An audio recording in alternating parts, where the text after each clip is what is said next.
So it's like this. So since the wisdom of God, it was God's wisdom that through the world's wisdom, they would not find God through the world wisdom, because God was pleased through the foolishness of the message preached.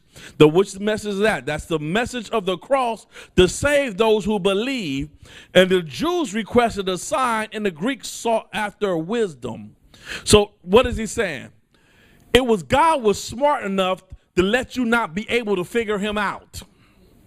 God was wise enough, he says, that I'm going to hide myself in my creation just enough that those who want to find me will see me through my creation, and they will hear the preaching of the gospel and receive, because they're looking for me. But the one who does not want to find me, I will be hidden from him.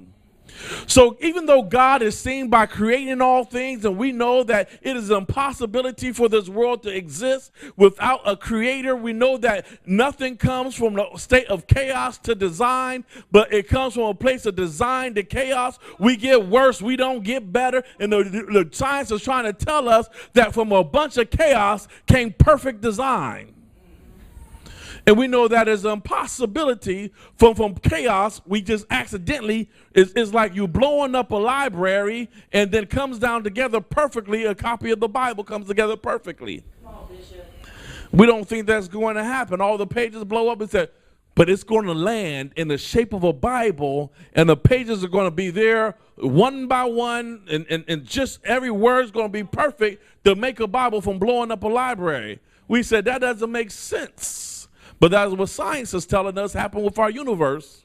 That a big explosion happened and everything came together perfectly to build ourselves, to make the universe the exact right size, the sun the right place, and the moon in the right place, the tides going the right way, and the cells forming, the proteins coming together. A bunch of dead proteins came together and jumped into life. You just boil some proteins and there's like ooze and it's like gel, and they came and formed living cells, and that living cell didn't die. The living cell started reproducing, and that one cell reproduced, and other cells just happened to pop up all over the place, and through all this chaos and this big explosion, we got life. And we want to believe the things that the world is telling us about the creation of the world.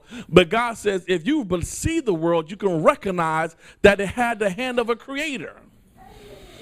No one blew up General Motors and came out with a car. They didn't blow up a steel mill and came out with the Titanic. It just hasn't happened.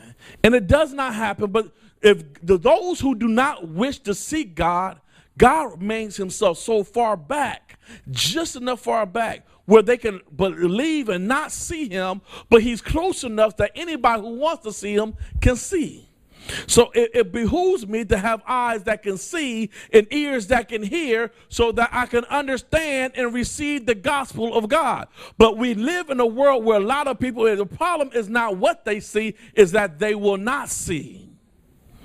Because the world has told them that they're going to show them and tell them some other things. So the Jews request a sign, and the Greeks seek after wisdom, show and tell. If you look back in Matthew, turn to Matthew 12. In Matthew chapter 12, the Jews started seeking a sign that Jesus is who he said he is. And so the Jews were seeking a sign from Christ. And so, and oftentimes they would seek these signs, and they would ask Christ to reveal himself, but he would not reveal himself because the sign was seeking was not something that they were willing to obsess. Verse 38. Then some of the scribes and Pharisees answered and said, "Teacher, we want to see a sign for you." And he answered and said, "As an evil and adulterous generation seeks after a sign, and no sign will be given it except the sign of the prophet Jonah. For as Jonah was in 3 days and 3 nights in the belly of the great fish, so will the Son of Man be 3 days and 3 nights in the heart of earth." Now, the world wants God to prove himself to them.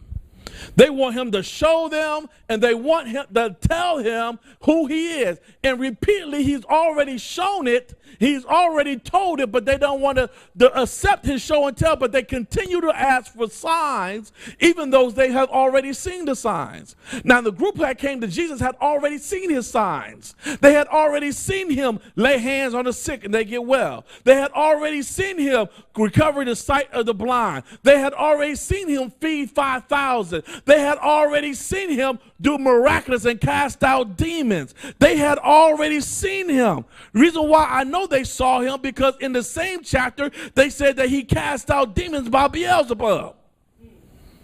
So they saw him casting out demons and still coming to him and asking him for a sign. Show me a sign, Jesus. Show me a sign. Turn to Matthew chapter 16. Verse 1. Then the Pharisees and the Sadducees came to him and tested him and said that he would show them a sign from heaven. And the answer said, when is evening, you see the fair weather and the sky is red. In the morning, it'll be foul weather day and the sky is red and threatening. Hypocrites! You know to discern the face of the sky, but you cannot discern the sign of the times. You are wicked and adulterous generation seeks after a sign, and no sign shall be given it except the sign of the prophet Jonah. And he left them and departed them. So again, he says, you're again asking me a sign, and I've been showing you miracles and signs and wonders, and you're still waiting to see more.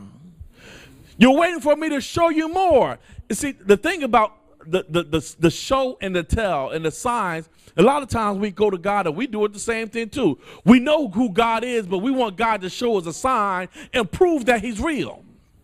See, we're dealing right here in the culture in Corinth where they were with idols. And you know, when idols, they were like that show and tell when I was in school. And they would take their idols and they would decorate their idols and they would sit them on the shelf and they would take them to school with them and tell people about their idols. And people would come in their house and they would see their idols and they would build altars to the idols on the hill. And they would show the people about the idols and they would tell the people about the idols. And they would be able to just, you know, says, this is God. This is God. And then even in the Jewish mind, because there was a show and tell mentality that everyone went out to show their God and tell people about their God, the Jews wanted a sign to prove that the God is God. They wanted a sign to prove that he is who he says he is. And at times in their lives, they was like, well, I know I already seen this, but show me something else. And even as believers today, sometimes God has already delivered you. God has already saved you. He has got you out of bondage. And we're still asking God to show us a sign that he is who he is. But I'm telling you, the only sign that you're going to see is that Jesus Christ died on the cross and took your sins away from you. And if you can't see that sign and receive that sign, you can't walk in the closest and nearness to God.